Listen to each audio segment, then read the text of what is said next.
So for our example, I'm going to pretend that we are the US Mint and that we're selling dollar bills for half off. We're selling dollar bills for 50 cents. Now you probably say, that's a ridiculous offer. Who wouldn't take advantage of that offer? Well, the reason I chose is because every one of you has an amazing product or an amazing service. You've got it priced right. You're saving the person money, or you're giving them something they really need, something they really want. It's high quality, high value, the right price. You back it up with customer service, and you still have trouble converting people. You still have trouble selling and generating leads. What is that about? Well, I'll tell you, the US Mint would even have trouble selling dollar bills for 50 cents. And we're going to see how they overcome that. But for now, let's assume that our traffic is going to be coming from a paid search ad, discounted dollar bills, 50% off new US dollars from the leading reseller. And coming to this landing page, get US dollars, 50% off. Click here. So this landing page is pretty complete for that ad. It keeps the promise. And if the landing page said discounted dollar bills, click here, it would have not kept the promise because the ad promises 50% off. If the landing page doesn't also promise 50% off, it isn't keeping the promise. The uniformity of the message is lost, and it will increase your conversion rates in most cases. But this is a great start. Now, clicking here doesn't really do anything for the business, and it doesn't do anything for the user, so we need to do something else. What if we collected email addresses? So the traffic comes, they get to dollar bills 50% off, enter your email address, and then we can continue marketing through them through email and get them to buy. That could work. We could ask for permission along with that. If we ask for permission, we'll have a lower conversion rate, but the people on our list, the people that we're emailing to, will be of higher quality. We could go ahead and ask them for a credit card number. I mean, this is the internet. We can take orders online, right? Better yet, what if we asked for a friend's credit card? That would probably have an amazing conversion rate. Well, whatever credit card we're asking for, we have a little bit of a problem because we can't just take the credit card. We have to take a lot more information. First of all, we have to ask them how much they want. They got to decide that. Then they got to enter their credit card number and their name and their address and their country and their security code and the date of expiration. And we're asking for some very personal information. In fact, we're asking for information that would allow us to commit fraud against them, to charge their credit card without their permission. And what happens now in our process is we create a contamination in the reaction. We create abandon. And when we talk about abandonment, we give it the same symbol as the periodic table element argon, because when someone abandons your landing page, they are gone. We want to eliminate abandonment as much as possible. And this is when we pick up the phone and call our copywriter. Ring, ring, ring. Hello, Mr. Copywriter. We have a problem. So we're asking for a lot of information, and it's going to be causing abandonment, and we're wondering if you could write some copy that would build value around our offer and maybe overcome some anticipated objections. If you could do that for us, we think we could reduce our abandonment rate and increase the number of dollar bills that we sell for 50 cents. If your copywriter is worth their salt, and I know most of you guys are your own copywriters, but if you used an external copywriter, they would go about a process of uncovery or discovery. They would want to see all your marketing reports. They would want to interview your customer service people and your sales people and you. They would want to read through all the ratings and reviews if you're an e-commerce site. They would want to read through all of the chat transcripts to understand what kind of questions people are asking. And if you don't have this information, they may say, well, let's survey your customers so we understand what they're about and what their concerns are. This is the traditional research that we've always done. And the copywriter can use that to really hone a message that builds value on our landing page and handles the most common objections without introducing unnecessary objections. How do we take a marketing report, like a segmentation report or a set of personas, and turn them into actionable ideas, something that we can test? For instance, here's the report. Here's the results of a survey of some customers, and this indicated that price, reliability, the simplicity of setup and use, and the service and support level that the company can offer were the 4 most important things to these folks. So what hypotheses come to mind?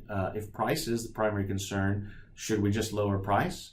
Well, that's a valid hypothesis and can be put on there.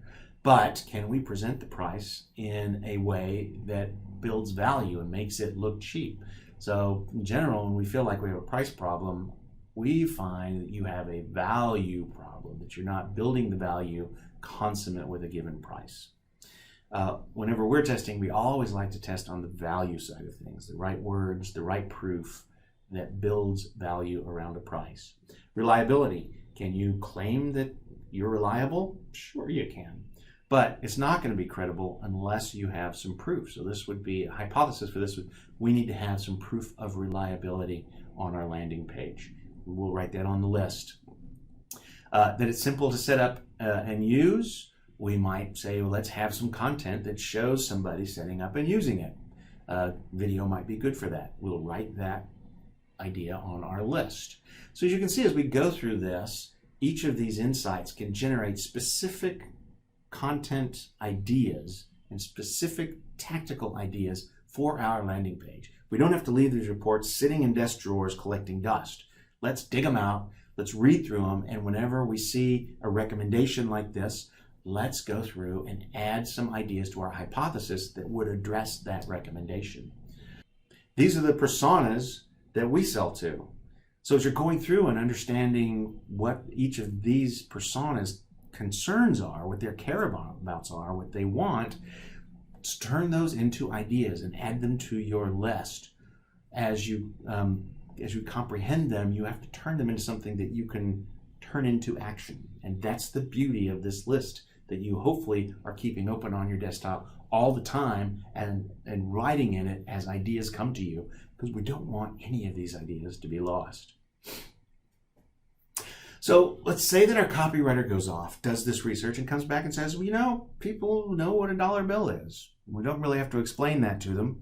The main thing is we have to let them know that we're legit. So I've written some copy for you.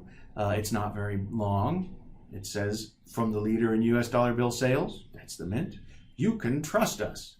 Genuine US dollar bills, new, still in circulation, and another 900 billion available soon. Yes, they're printing the hell out of those things. So your first thought might be, Brian, you need a better copywriter, and you would be right. But let's go with this, and let's assume that this is the right kind of copy. The copy can be as long as it needs to be to build out your value and manage the most basic objections, and then not a word longer. But don't be shy about writing and using images to communicate that value proposition. So if you're going to be a scientist, aside from your lab coat, your talismans that remind you that you are in the world of data-driven decision-making, need to be either Star Trek or Star Wars. I'm sorry, it's just the way it is. You can't be both. You can like both, but ultimately, if you were on a desert island, which collection of films would you want to have with you? Star Trek or Star Wars? You can't have both. And we're going to use this to talk about understanding some models for how we select what kind of content, what kind of idea options we can use. As an example, the copywriter is going to come back with more than one headline. I want to introduce you to the research mode quadrant graph. I took this from the Eisenberg brothers, their book, Waiting for Your Cat to Bark, and define this. And what we want to do is to understand the kind of the breadth of visitors that are coming to our site, how they're coming and what research mode they are coming to our websites, to our campaigns, and in this case, to our landing page. Now, they can be an emotional decision maker or a logical decision maker, and they can be a quick decision maker or a slow or deliberate decision maker. And they fall into these groups. First is the competitive. They are quick decision makers, and they are logical decision makers. These are the what's in it for me crowd. So if they don't see what's in it for me and how it will benefit them, they will leave the page relatively quickly. If they see a good message about what's in it for them and why they should stay, they will scroll down and consume the rest of the content. They are brand oriented. They are interested in being better. These are very, very smart people, and so they are going to be exacting. They want the best typically, and they are often willing to pay for it. The methodical visitors now are slow or deliberate decision makers, and they're very logical decision makers as well. They need to know the processes. If you make a claim, they not only need to know what the proof is, but they need to understand how you do it. If your shoes last 10 times longer than the competition, they need some understanding of what you're doing with the insole or the stitches of the material that allow you to do that. They want to know the details, and they're not going to take action. They're not going to pick up the phone and call until they feel like they already have the answers. Now, the quick decision makers, the emotional decision makers, these are the spontaneous visitors. They are just looking for an excuse to take action.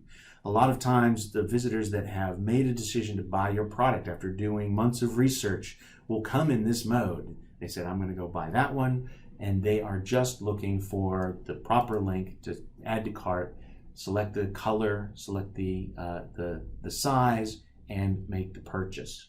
Other times, they are just coming because they are looking for something to entertain them, and a lot of our publishers will find people coming in a spontaneous mode as well. They are action-oriented, and we need to make sure that we have stuff at the top of the page for them because they are unlikely to scroll if they are not immediately entertained by a shiny object.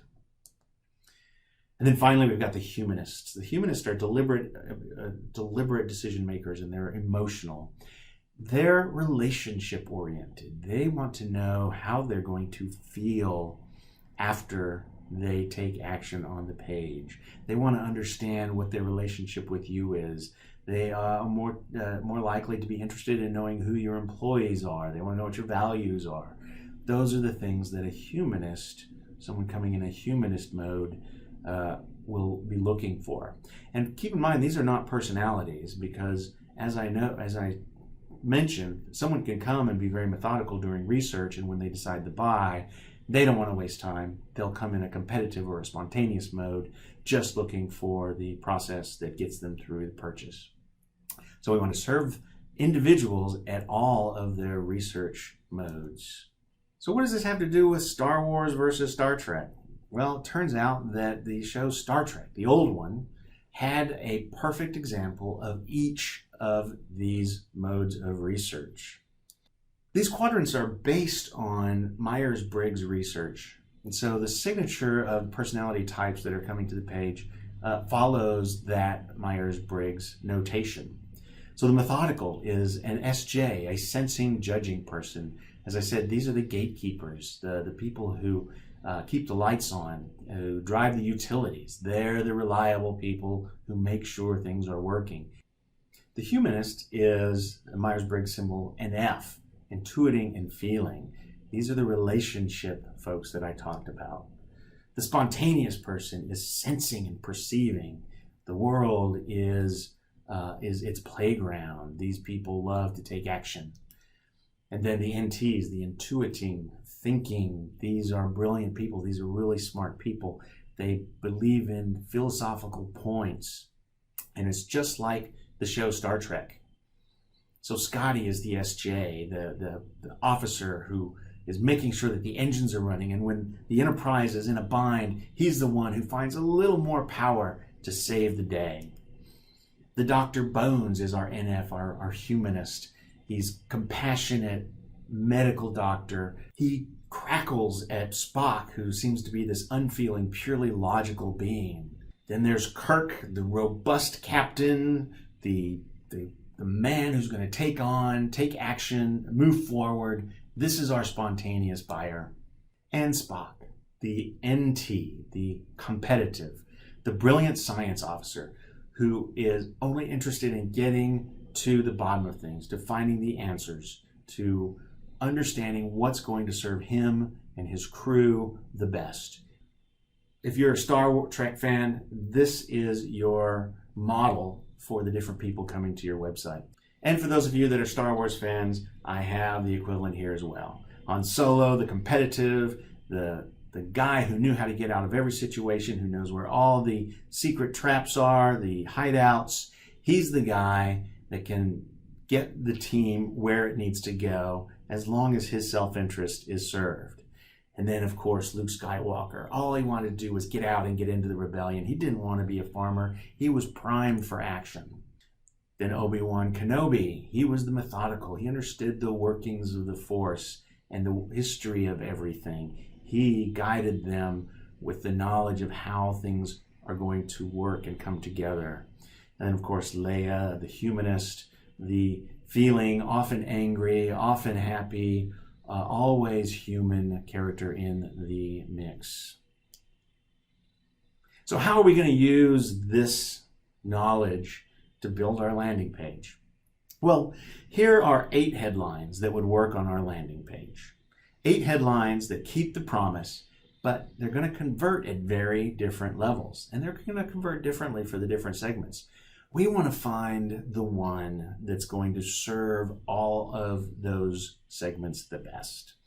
Anytime we're picking one for a larger audience, we are compromising. We want to find the largest segment that the headline appeals to and that doesn't drive away the other segments. So double your money instantly. Get 50% off direct from the mint. Time is running out, half price dollars. And I recommend that as marketers, you get a little creative. You throw one curveball in there, one idea that is exciting and unexpected. In this case, we've got the IRS says, sorry, sells half price dollar bills. That was our joker in the deck.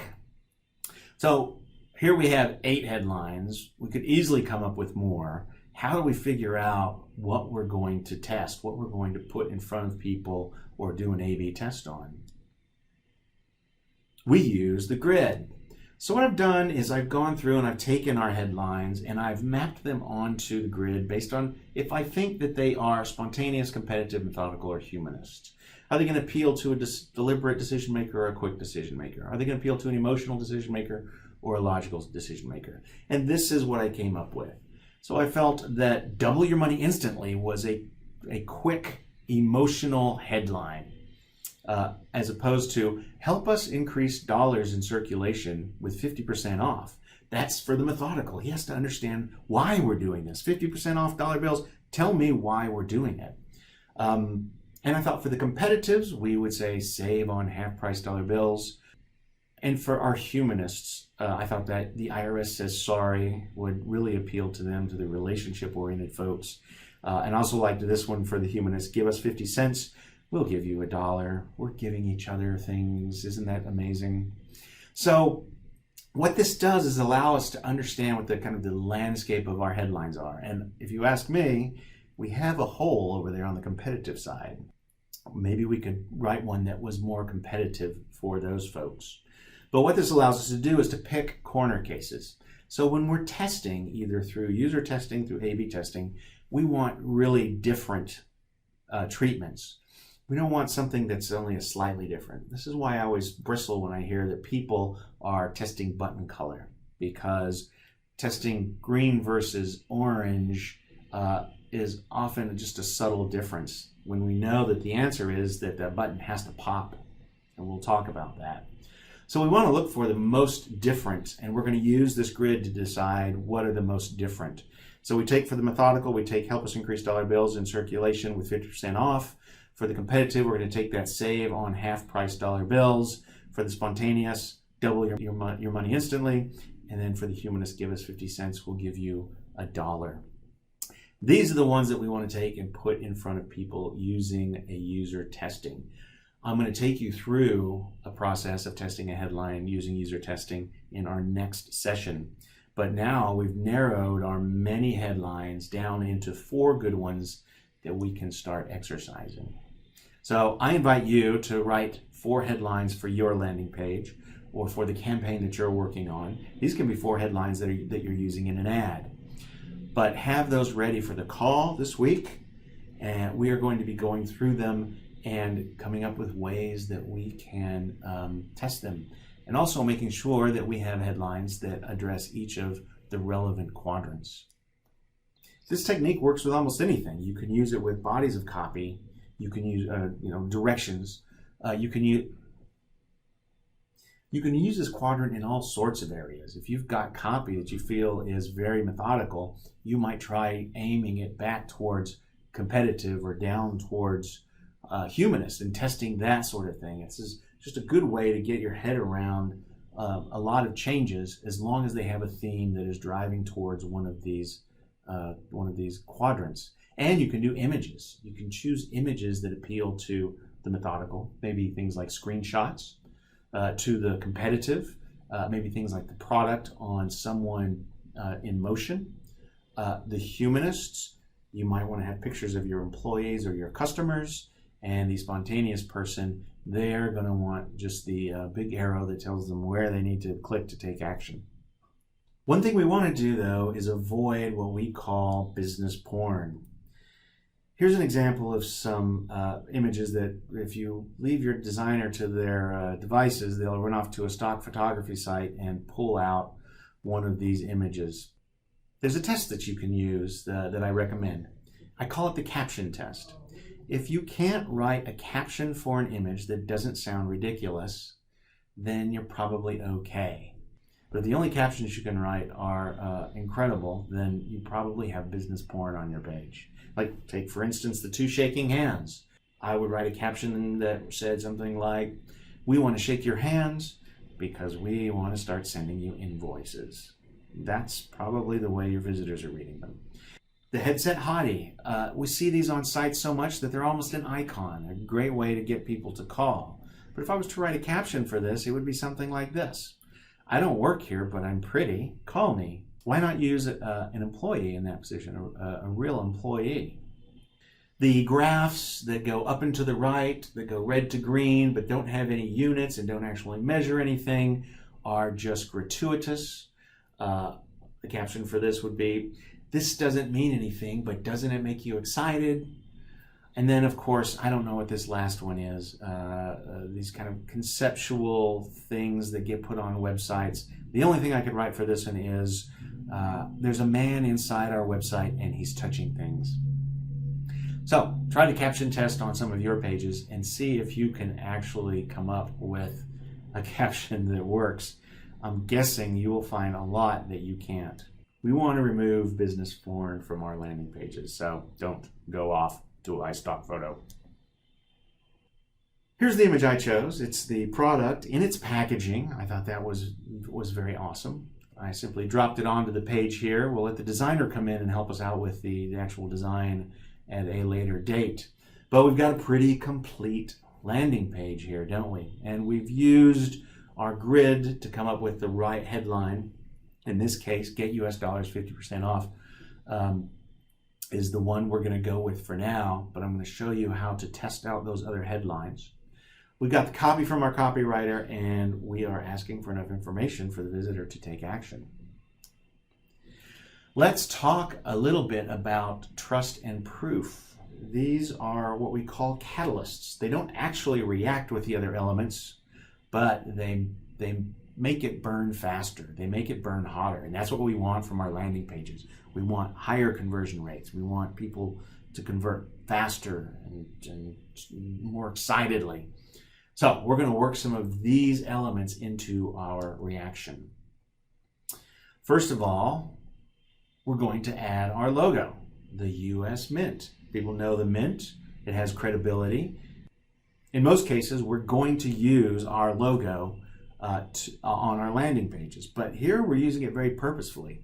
Now remember, we started with a pure solution of web page. We didn't want to start with a corporate template. That template already has a bunch of other jobs. That template is already telling the visitor what else is on the corporate website, what the special offers and sections are, what brands we have to offer. On a landing page, we don't want to do that. So we're adding just the brand elements that we need to help provide trust and make the user trust that we put our imprimatur on this, that we approve this message.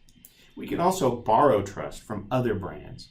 That's the job of the credit card company logos that we put on most of our e-commerce sites and our checkout funnels. Sure, it's informational. It tells you which credit cards we're purchasing, but we're also borrowing trust from those well-known bank brands. We get our trust from the U.S. government and big banks. I hope that that's good. Another place we can borrow is from our customers. We can borrow from associations that we're a member of. We can borrow from organizations that have given us awards. We can borrow from media outlets that have covered us. We can put these logos on our landing page, and the familiarity will help build trust with our visitors and make them feel more confident and comfortable taking action on our pages. Finally, it's proof. Now, if you have a good copywriter, they've already worked proof into their copy, but you want to make sure that you're providing specific proof. And the more specific, the better. The more detailed the numbers, the more believable the statistic is. So any claims you make, you should include proof that that claim is true. Go out and do a little research to find out what proof points you have that you can work into your landing page copy. So you may want to take a break now and go build out the message that you're working on. Better yet, give it to the copywriter and see what they have to say. To give you an idea of the kind of content that we could be using on a landing page if we wanted to really build out and emphasize our value proposition is this. And these points of resolution can be used. Are we going to use case studies? Are we going to use samples, standards, competing solutions, guarantees? Do we need to provide information about the size, the color, the options that someone has if they're going to buy something from us? Do they want testimonials, credibility, reviews? And if you've mapped out your modes of persuasion, you can actually group these along our grid. So if you think you have methodicals coming, they're going to want those case studies, the samples. They want to understand the standards, competing solutions, the specifications. Whereas the spontaneous buyer, they just want a way to take action. So where do I click? What color do I use? Make this easy for me. What is the delivery details? Are there any discounts? What's the price and what's the return policy? Boom, I just need that. The competitive wants to know, is this new? How is it going to appeal to others and make me look good? Is this a known brand? How is it rated? Guarantees and endorsements are all helpful. And then the humanist, they want testimonials. They want to understand your credibility, your trustworthiness, how I'm going to feel about owning. So as you start putting content together on a website, you want to make sure you're drawing from each of these categories if you have visitors coming in those categories. If you're a publisher of gossip, you may not have too many methodicals coming. So you don't necessarily have all of these, but for most of our businesses, we'll have a segment of each of these quadrants that we'll want to address. So we've done a good job of building out the landing page. We have our copy that helps build up our value proposition and handles objections. We've selected an image that works. We've added proof and trust into the mix. And now we're ready to have the designer take over. Now the designer can be working with us the entire time, but what we don't want to do is call the designer, tell them that we want a landing page, and then wait for them to give us something back, because they'll come back with wireframes or gray pages or something like that with lorem ipsum sit dolor in the copy, and that's the wrong way to start a landing page. If you think about it, we started this page backwards. We started with the offer. That's where we started. So now the designer is going to come in, and we don't want them to be going overboard here. We don't want them adding wings to our page. We don't want bay windows. We don't want those big hero shots. We don't want hero animations. We don't want background videos. All that stuff does is slow down our load time on our landing page, and often load time can be a conversion killer. What we want them to do is use their knowledge of color and font and white space and negative space and positioning and juxtapositioning and line demarcations and grids and width, all of the things that designers know how to do to get the visitor's eye to the part of the page that they need to see. They need to see first that we're keeping the promise. They need to see that we're asking them to take action right away. And then they need to see that we have provided them with copy, images, and content that helps them understand the value proposition and handle some of their objections. And their eyes need to get to those trust symbols and proof points so that the visitor is comfortable and confident taking action. This is more of a draftsman's job than a designer's job. So bring them in, ask them to move around what we have, and then trust them to do a good job. If you want to give them some guidance, let them see the personas that you're working with, or let them understand the quadrants, the modes of research that people are coming in. We want the spontaneous and the competitive information to be at the top of the page. Those kinds of visitors don't scroll as often. If they don't see something exciting or don't see something that says, what's in it for me, they probably aren't going to scroll. Whereas the more methodical and deliberate humanist visitors are more likely to scroll. They want more detail. It takes more space on the page. So provide that information later on. That's where we, for instance, on a product landing page, product detail page, we'll see the specifications and things for the methodicals and things like ratings and reviews for our humanists on the page lower down. So we'll take this page and the designer may say, all right, first of all, let's screen back some of these trust symbols because you said you wanted the call to action to pop. We want that form button to be very visible at the top of the hierarchy because why? We need to let them know that we're asking them to make a decision. We're asking them to choose something. So a good designer might say, let's screen back the other logos so that they don't compete. And then the designer might say, let's make that button bigger and can we put better words on there? Get your discount dollar bills. Great idea. And we need an arrow to really highlight that. So great, that works for us too. I don't really understand why arrows work, but they just always seem to, and you should work an arrow into your message if you're asking the visitor to do something. And they'll come back with something like this. They've got the big background image, and they've made decisions like how cool would it be to have teal blanks. Well, this sort of thing works against us. Number one, the picture of the product is gone in favor of this blurred background, which I'm sure is designed to make the visitor feel something. That's not what we want. We need a picture of the product. And visitors fill out white blanks. The entire web is populated with white blanks. So teal blanks is just different. And let's not be different on our landing pages because we need to convert people. Let's go back to the white blanks. So what we can do is we can collect some eye tracking data at this point. And eye tracking data allows us to see where a visitor's eyes are looking on a page. And we can do this before the page is generated. It is now so inexpensive to do eye tracking studies. And if we give this eye tracking information back to the designer, they can come back with something a little bit more reasonable. So here the designer has put that all-important logo center at the top. He centered the headline so we'd be sure to see it. He brought the first proof point or the first copy point into the subhead. And then he made it very clear that there's a form on this. He circled the whole thing in blue, made it a light blue background. There's a treatment of the arrow there. The bullet points in the copy are highlighted with big blue bullet points. And that proof is popping now with big green letters. This is doing a good job of guiding the visitor's eyes to the important parts of the page. This is what we want. So this is a great baseline page for us to launch. Some of the assumptions that we have here are going to be wrong, and we can go back to our list and begin A/B testing. But for now, we're going to launch this, and because we've done some studies along the way, we are going to be confident that we launch something that is going to have a reasonable conversion rate. So now I invite you to go and lay out your landing page. We're going to be looking at these and critiquing these on the call this week, and so please be ready. This is free consultation from me and from the other students.